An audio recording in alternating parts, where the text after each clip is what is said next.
Just when I thought things couldn't get any worse for this guy, here comes some more news. Alright, so everyone's already heard about the situation that's been transpiring with Jonathan Majors thus far. Well, it's not that there's new accusers, it's just that we're getting a lot more detail as to how things played out between him and them. So in this headline it goes, Jonathan Majors twisted his accuser's arm and shoved her backward into a car. Prosecutors now allege in domestic violence case.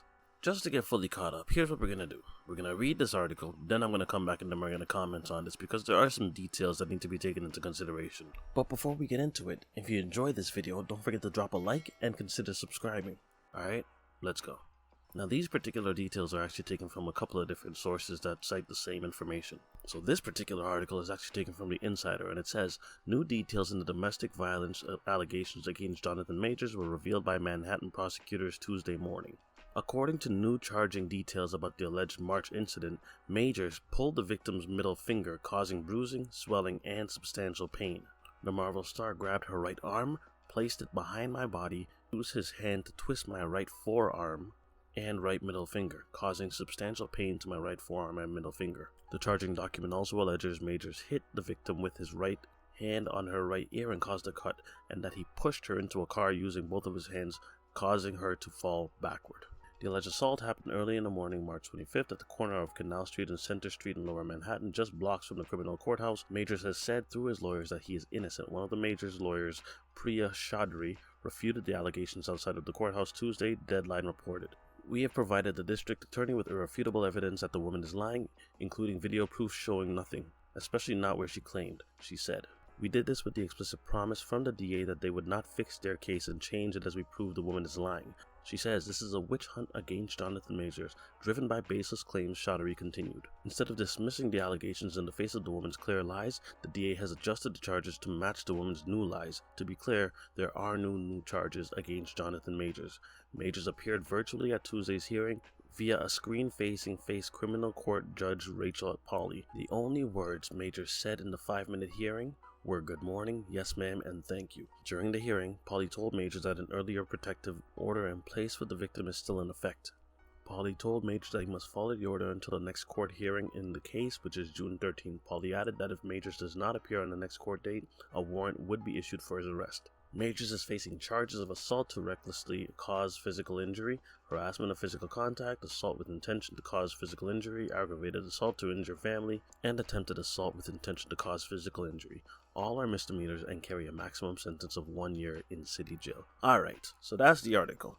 Now let's dig into this a little bit. For the most part, honestly, you probably could have just fast forward through some of that part. I think we all really know these details already. Alright, first off, let's clear one thing up. If he did do this, then he deserves exactly what's coming to him. I think it's pretty obvious that everyone would agree with that. And that in all fairness, if this is a situation in which you find yourself to where you're putting your hands on someone else, then yeah, you deserve exactly what's coming to you. All of those movie contracts are all going to go by the wayside.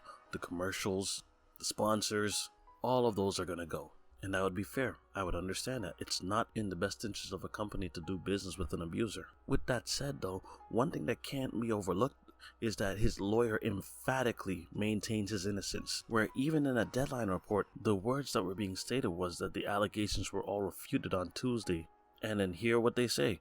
We have provided the district attorney with irrefutable evidence that the woman is lying, including what? Video proof. Now I think that's where I'm the most curious, because yes, it is to be stated that whatever happens to him, if this is all true, is all fair game. But one thing I always consider to be crazy is that in the midst of this accusation, the companies that you do business with will automatically start pulling their contracts. They'll start severing ties, even though this is just an accusation. There's nothing definitive as of yet. There's no smoking gun.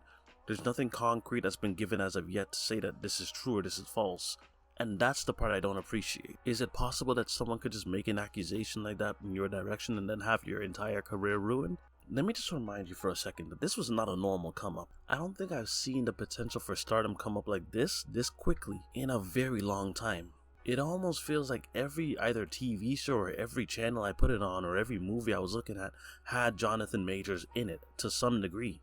It's like he was a leading man in almost everything. And I just find it crazy that in the midst of an allegation, your whole life could be stripped from you before the court case has even taken root. And also there is that TMZ video which actually shows that the victim was out partying that exact same night that this allegedly happened. Now, Jonathan Majors' lawyer, what you call this, a witch hunt driven by baseless claims. Now, it would automatically kind of raise some red flags in my head, because I would have to ask myself, who had beef against this guy? To refer to something as a witch hunt means that people have something against you, so there's something that they want to do to you, to bring you down a peg. That's basically alleging that people are out there to ruin you. And that's where my question will come up, which is, who? Who would be out there to ruin him? His star was on the rise. Did he refuse the wrong person? Did he refuse a role? Did a Hollywood exec ask him to do something that he didn't want to do? Was he asked to show up to a kid's birthday party and didn't do it? Also, let's address something else.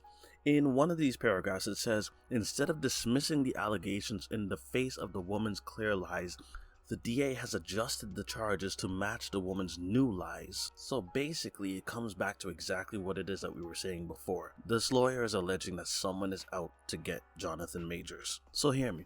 It would be absolutely disgusting if this lawyer is stating over and over and so emphatically that he is innocent when he is in fact guilty.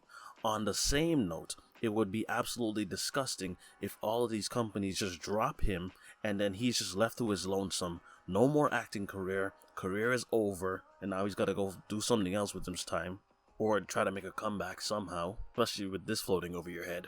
And then he gets proven to be innocent. So that means no Creed 4, no more King the Conqueror, no more army commercials, and all the while, you're innocent. But then again, there have been countless accusations that have been put out there, some proven, some aren't.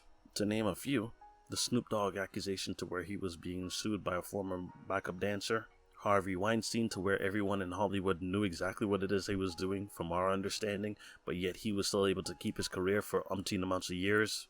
Chris Noth, who was a part of the Sex and the City reboot, where around 2005 he forced himself on someone.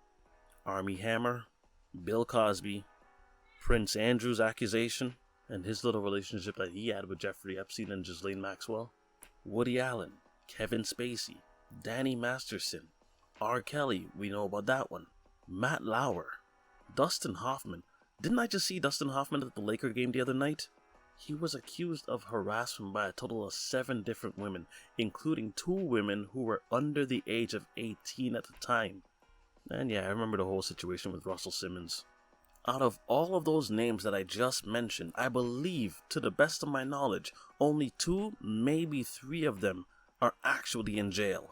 I know for sure R. Kelly, and I know Harvey Weinstein. I still have to double check whether or not Bill Cosby is actually in jail or not. Oh, and don't even get me started on Roman Polanski. So when it comes down to Majors, if this is all true, then throw the book at him. But if this is not, throw the book at her. Because in the same breath, while you should not be able to get away with domestic violence, also in the same breath, you should not be able to get away with lying about domestic violence. So I'm just going to wait and see what happens with this trial. And if more information comes out, I'll be sure to let you guys know. But that's all I got for now, guys. If you enjoyed this video, don't forget to drop a like, consider sharing, and consider subscribing as well. And what do you think? How do you think all of this is going to pan out? Do you think there's more information that the defense has that they're planning on using to actually prove his innocence? Or do you think all the evidence is just too stacked against him? Whatever it is, leave your comments in the comment section, and I will see you again for the next one. Be easy.